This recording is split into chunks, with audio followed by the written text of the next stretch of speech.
Tafiti zinaonyesha kuwa kuanzia mwaka 2000 baadhi ya wanyamapori kama vile choroa, nyamela na swala twiga wametoweka ndani ya eneo la hifadhi ya Ngorongoro.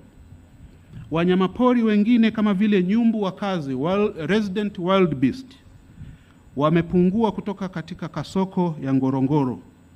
Kupungua au kutoweka huku kwa wanyamapori kunahusishwa na ongezeko la shughuli za kibinadamu na mabadiliko ya tabia nchi ndani ya hifadhi.